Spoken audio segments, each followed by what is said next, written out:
Hey there everybody, my name is Trudy. Many of you know me as One Grounded Angel, and I am going to read some angel cards for you for the week starting Monday, June the 15th through to the 21st, 2020.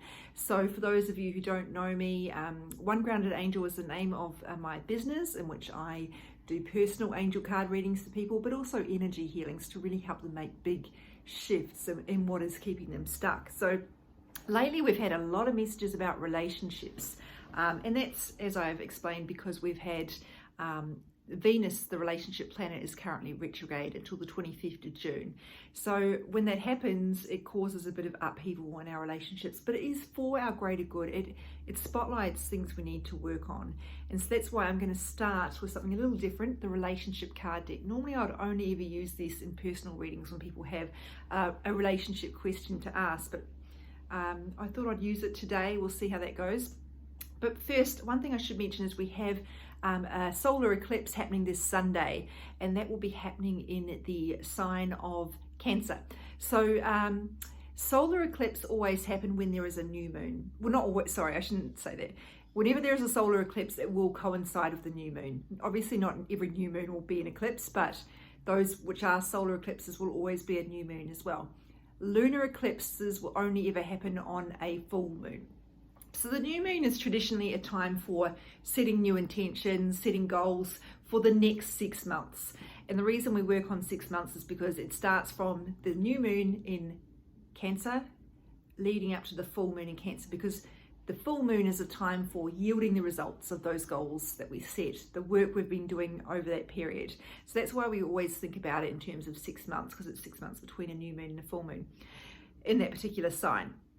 So the sign of Cancer is all about home, family, foundation, and females. Oh, and emotions. It might be a time for setting goals around where you want to live, what you want your home to look like. It might be a time for focusing on family goals, dealing with emotional upsets or issues you've got bubbling away. That could take a lot of work, but what else are we here to do if not to work on ourselves?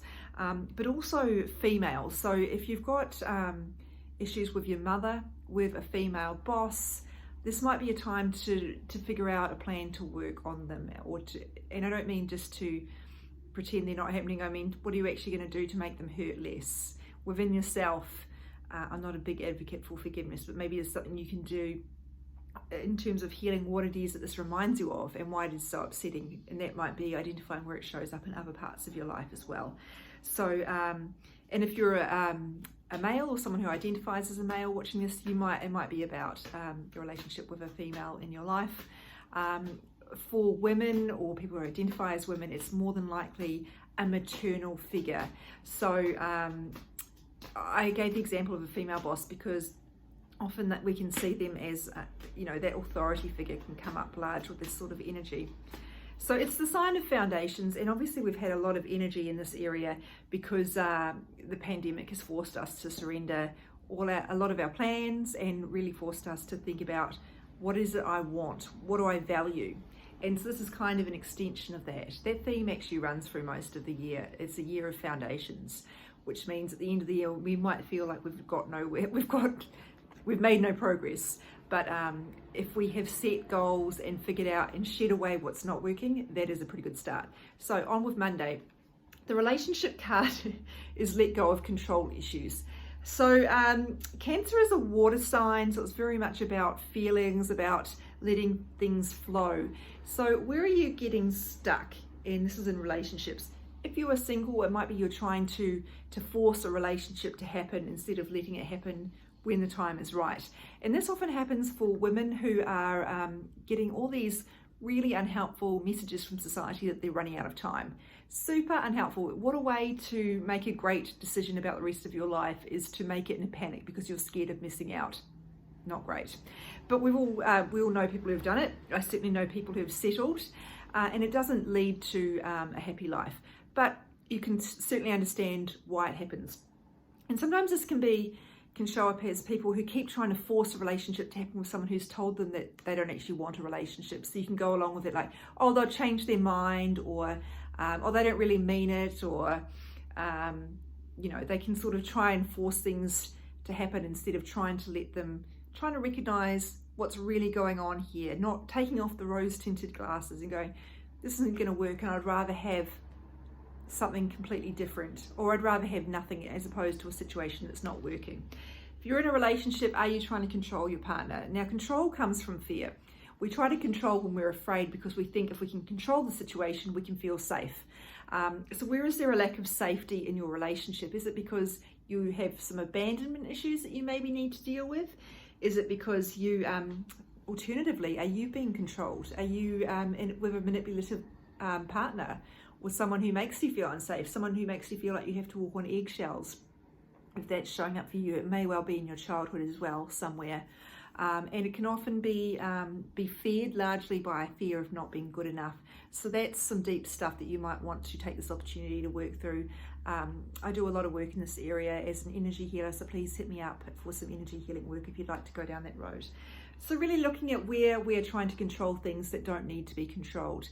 A lack of faith in the universe, a lack of faith in our partner, those can be big. And if you have been cheated on, you've probably got very good reason to struggle to trust that person, and maybe that's something you need to work on with a therapist. Tuesday, emotional sensitivity. So some big feels this week, as I sort of indicated with the Cancer star sign stuff going on. But if you're a water sign, maybe you'll be feeling this. Remember that an eclipse just heightens the energy. So you might be feeling extra sensitive. Please don't see that as a flaw. It is just a call to take greater care of yourself.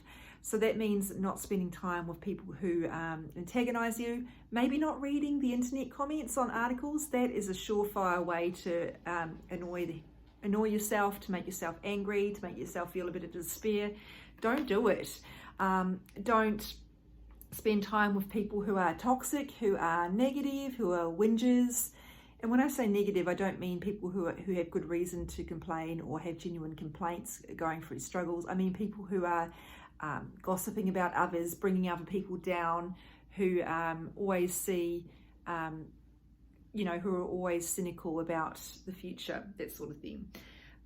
So just take yourself away from those situations as much as possible. And if you are feeling super emotional, try to let it flow. I know that's hard, but we live in a society in the West that teaches us that emotions are quite dangerous and should be avoided, and they are a sign of weakness. And we know that's not true at all. In fact, trying to repress emotions is a recipe for disaster, really, because you end up angry because it's the only emotion you've got left in your arsenal. When you can't even, sometimes you get to that point, you can't even identify what those emotions underneath the anger are.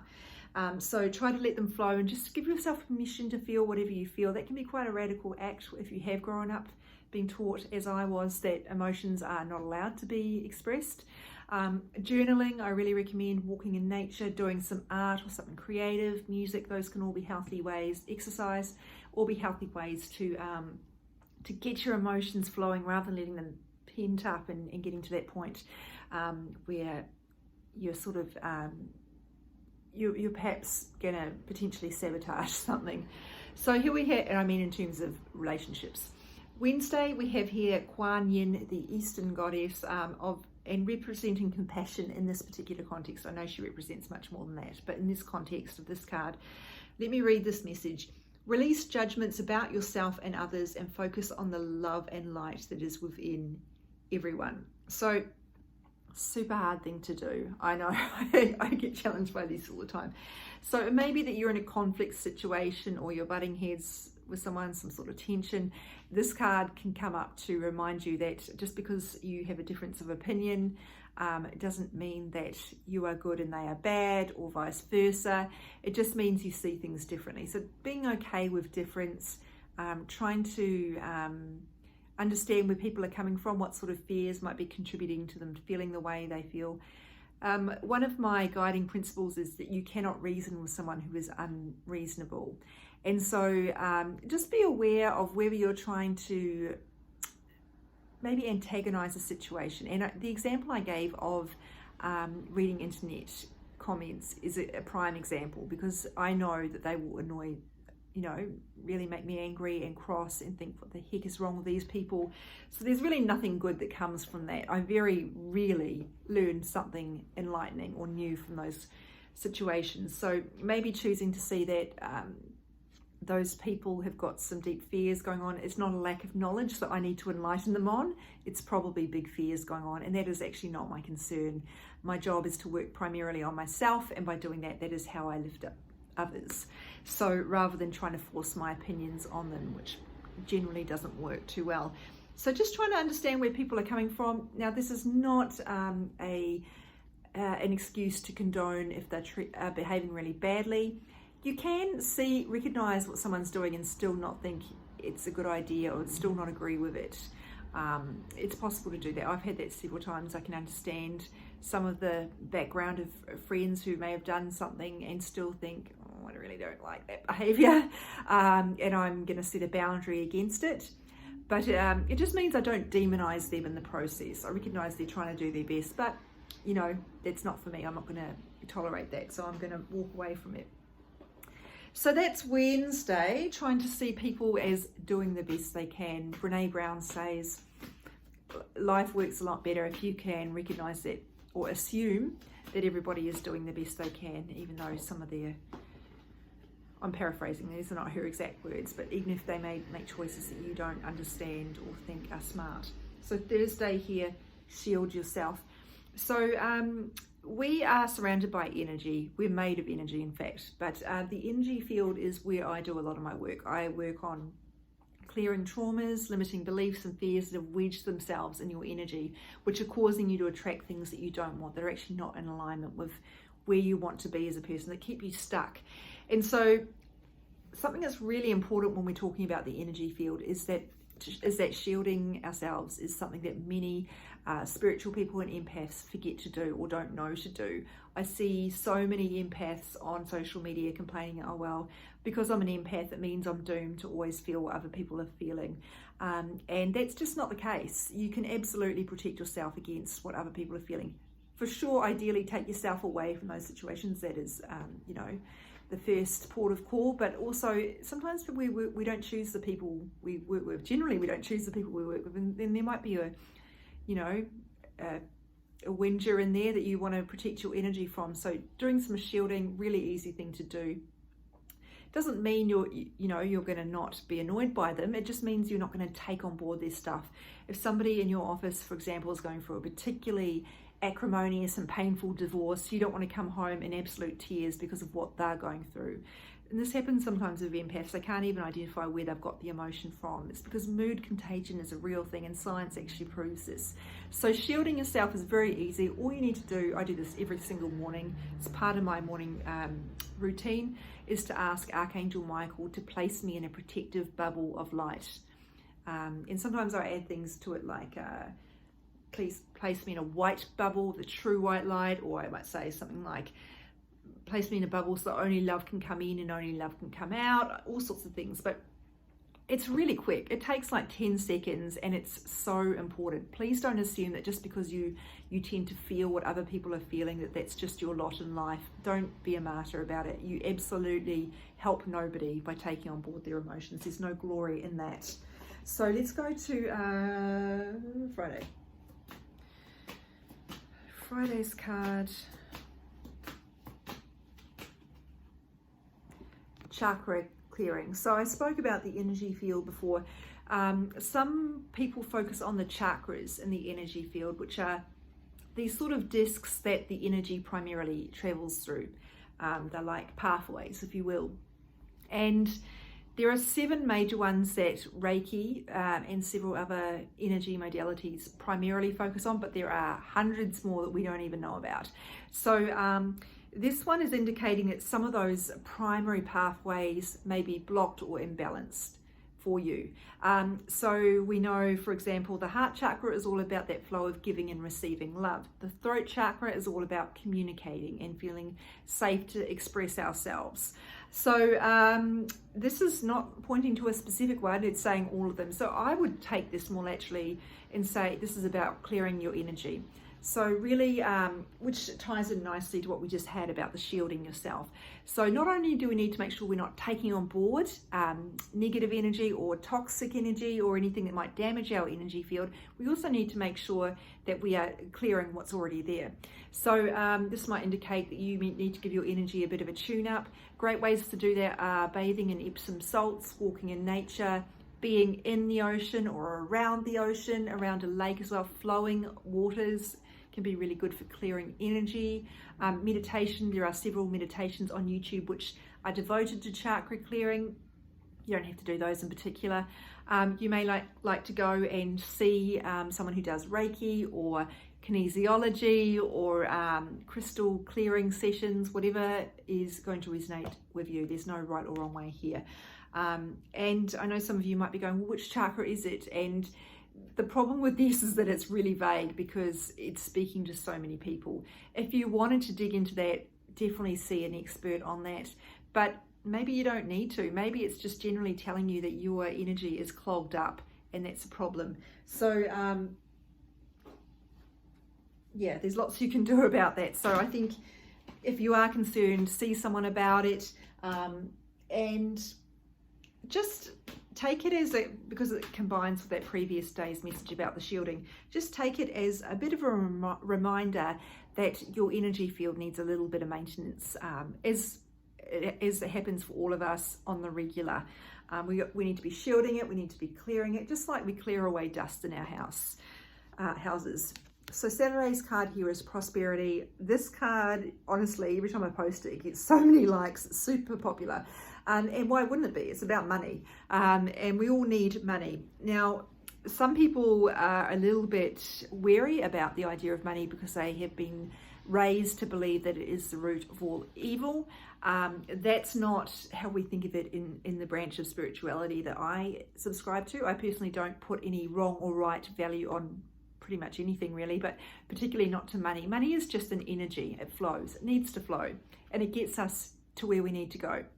We need to, have money flowing our way so that we can buy the things we need to sustain us on a material level, the food, the shelter, etc. But we also need it to, help us grow, to pay for the spiritual workshops we're doing, to support other people, etc. So please don't have, or please be wary of any fears you might have around money, because they can, on a subconscious level, block you from having a free-flowing supply of it, particularly if you've been taught some limiting beliefs around there's never enough money for people like us, or that sort of thing, or yeah. So prosperity is the message here, and the card says your material needs are provided as you follow your intuition and manifest your dreams into reality. Now the word manifest is standing out to me, so particularly speaking to those of you who are trying to start perhaps a side hustle, a business, a new project on a personal level, some new start. It's really one of the things that comes up when we try to embark on a new chapter is fear, particularly fear that we will not have enough. And so this card is speaking to that.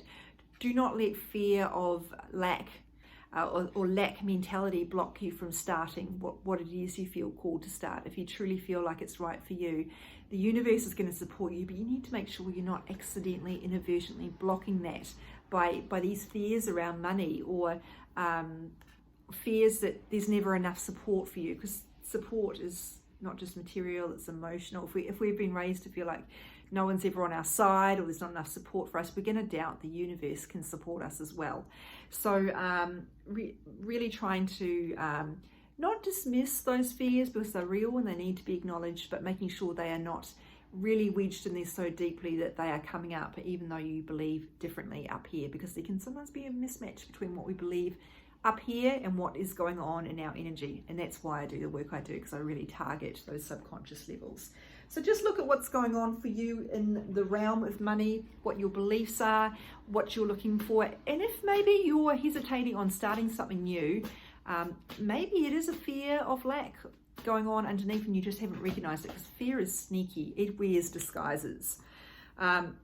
So here we have Sunday's message, assertiveness. I really love this. I have to say I don't particularly love the illustration. It's a bit naff, but no disrespect to the artist, but I do think the message is a good one. And what I do like is that she is playing flute or a recorder, and it harks back to that Pied Piper message. If we want to stand out and guide other people, we're going to have to be really prominent. We're going to have to be willing to rock the boat, and that's going to ruffle feathers. I'm using a lot of cliches at the moment here. People have a lot of fears around that. They don't want to stand out because perhaps they grew up in a country like Australia or New Zealand where there's a tall poppy syndrome going on and you can be punished for that. Or perhaps they have been prominent in some area and been punished for it. They've been trolled, or they've lost friends or something like that. So you might like to look at what it is that's stopping you from standing out, because the card here is telling you you need to stand up for yourself. You need to stand up for other people. Do not live small. Do not force yourself into the mainstream in order to keep the peace, because as that great quote states, and I've forgotten who said this, but when we swallow our words to keep the peace, we start a war within ourselves. And that is how people end up with digestive issues, deep stress, anxiety, because they're not being authentic, because they are so terrified of saying what they know needs to be said. They are convinced there is a price to pay there. And there can be lots of reasons, including past life experiences, where they have paid a price for standing out and expressing themselves. So just look at what might be going there, particularly if you're a woman or someone who identifies as a woman. Women are historically punished for being different. They are punished for having a voice. The old stereotype of a boss or someone in authority. If it's a man, being a bit pushy, he's just being a boss. But if it's a woman, oh, what's going on there? She must have her period, or oh, she's hormonal, or she's emotional, something like that's going on, or she's really bossy and not very nice, those sort of things. So just be aware of any perhaps gender-based issues that may be going on there, and just make sure that you do not let these things limit you. You are being called to speak up and say what needs to be said here, to be some sort of a leader. Even if you're only leading yourself, that is enough. That is very much enough. And as I've explained in the past, there is a difference between assertiveness and aggressiveness. It is not asking you to be pushing things onto other people, as I mentioned earlier, in terms of forcing your opinion on other people. It's about speaking your truth with confidence. You can do this with love. It's not about attacking people. So looking at this message, we have some big emotions coming up. I'm sorry, I know, don't shoot the messenger. It happens, but that's normal, no matter what you might have learned growing up. We have some energy field kind of maintenance going on. It sounds really vague, I know. It's the best way I can think of to sum that up. And we have some big fears coming up as well, in terms of, this anxiety stuff around controlling, being afraid that we're not going to get what we want, around here about being assertive, and around money. So hard to sum those all up, but hopefully that kind of works together. If not, that's all right. It's okay to see each day is different if you don't feel like looking for those deeper patterns. It's just something I enjoy doing. So each card goes on my Instagram, as always, at @OneGroundedAngel if you'd like to follow me. You can also follow me on Facebook or like my page, which is called One Grounded Angel. But you don't have to be on Facebook to see my Facebook messages. You can just go facebook.com/OneGroundedAngel, all one word, and one is ONE, not the number one. Is not the numeral. And if you would like to reach out and speak to me about the work I do on a one-on-one level, always over Zoom, payment is via PayPal. We can work with time zones, currencies. I've been doing this a long time. It's no problem at all. We can always make it work. And to do that, just go to my website, www.onegroundedangel.com, and hit me up via the bookings form. That's it. Have a fantastic week, and just notice if the emotions are big this week, blame it on the moon. We know the moon controls the tides, so of course, we're mostly water. Of course, it's going to have an impact on the emotions within us. So just be gentle with yourself. Take care.